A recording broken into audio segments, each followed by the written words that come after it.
Assalamualaikum warahmatullahi wabarakatuh. Selamat berjumpa kembali dan pada pertemuan lanjutan hari ini adalah pertemuan ketiga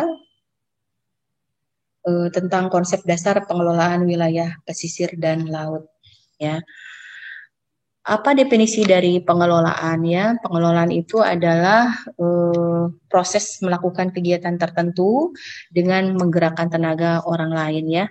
Pengelolaan juga adalah proses yang membantu merumuskan kebijaksanaan dan dari tujuan organisasi. Pengelolaan juga bisa memiliki arti bahwa proses yang memberikan pengawasan pada semua hal yang terlibat dalam pelaksanaan kebijaksanaan dan pencapaian dari sebuah tujuan.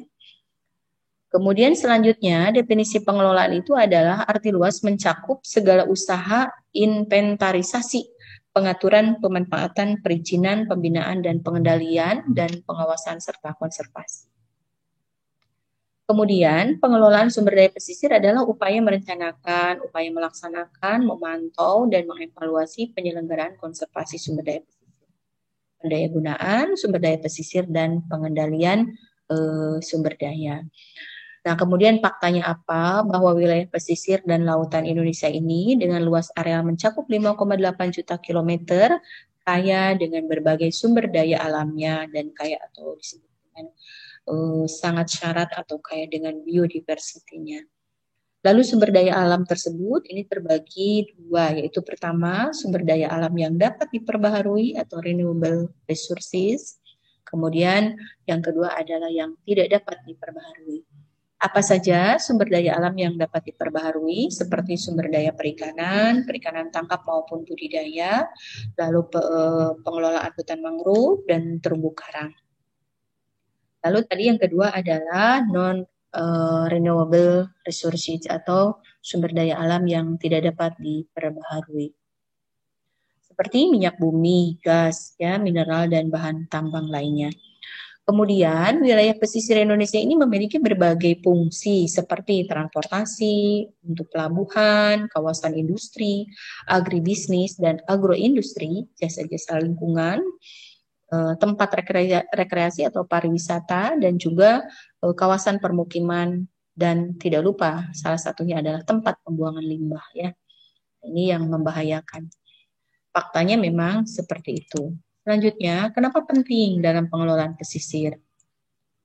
Ini punya beberapa alasan. Yang pertama, Indonesia ini kan merupakan negara kepulauan terbesar di dunia yang memiliki 17.508 pulau, baik pulau besar maupun pulau-pulau kecil.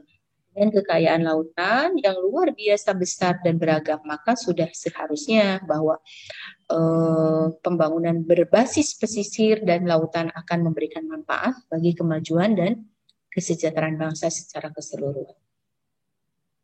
Yang kedua adalah kenapa pentingnya pengelolaan pesisir ini dilakukan.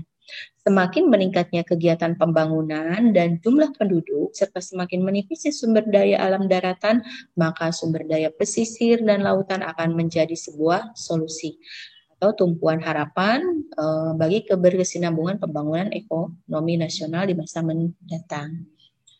Itu ya kenapa pentingnya pengelolaan pesisir. Lalu alasan-alasan lain yang ketiga adalah pentingnya pengelolaan pesisir ini adalah dalam menuju era industrialisasi, wilayah pesisir dan lautan ini merupakan prioritas utama untuk pusat pengembangan industri, pariwisata, agribisnis, agroindustri, permukiman, lalu transportasi dan pelabuhan. Lalu kondisi demikian ini bagi kota-kota yang terletak di wilayah industri terus dikembangkan menuju tata ekonomi yang baru dan era industrialisasi. Lalu alasan yang keempat, dalam rangka pelaksanaan otonomi daerah, Undang-Undang Nomor 22 Tahun 199 dan Undang-Undang Nomor 25 Tahun 199. Nah, tahun 1999 tentang pemerintah. Saya ulangi ya, pentingnya pengelolaan pesisir ini sebagai lanjutannya adalah yang ketiga. Dalam menuju era industrialisasi, wilayah pesisir dan lautan ini merupakan prioritas utama untuk pusat pengembangan industri, pariwisata, agribisnis, agroindustri permukiman, transportasi, dan pelabuhan.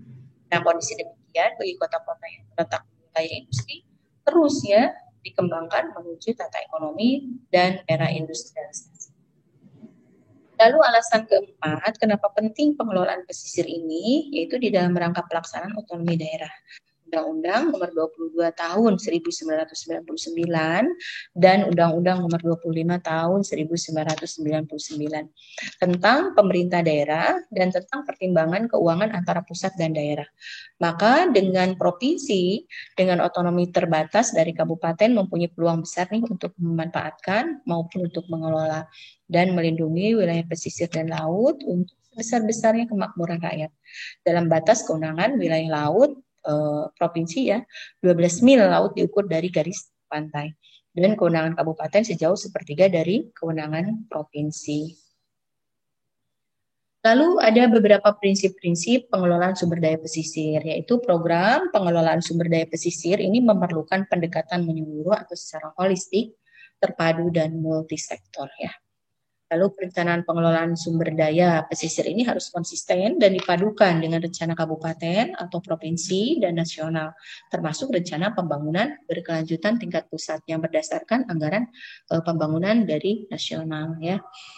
Lalu perencanaan harus konsisten dengan kebijaksanaan lingkungan dan perikanan di Departemen Perikanan dan Kelautan ya dan Kementerian Lingkungan Hidup Nasional. Lalu dikembangkan dan diintegrasikan ke dalam program di lembaga yang sudah tersedia. Kemudian proses perencanaan dan pelaksanaan ini harus melibatkan partisipasi masyarakat dari berbagai kelompok dan komunitas yang akan berimbas kepada keputusan dan program. Nah, masyarakat umum dan kelompok-kelompok masyarakat ini harus dilihat secara partner yang seimbang, equal ya, dalam pengambilan keputusan melalui lingkup pengelolaan bersama atau co-management. Lalu prinsip pengelolaan sumber daya pesisir selanjutnya adalah program harus dibangun dan didasarkan pada kapasitas lokal atau kapasitas masyarakat dan pemerintah setempat ya untuk melakukan pengelolaan secara berkelanjutan. Lalu program harus berusaha untuk membangun mekanisme pendanaan secara swadaya untuk pelaksanaan secara berkelanjutan. Lalu program harus menjawab isu-isu kualitas hidup atau kesejahteraan masyarakat, baik secara lokal dan isu konservasi atau perlindungan terhadap sumber daya. Nah, itu beberapa hal yang terkait dengan kaitan pengelolaan sumber daya pesisir. Semoga bermanfaat. Sekian, terima kasih. Wassalamualaikum warahmatullahi wabarakatuh.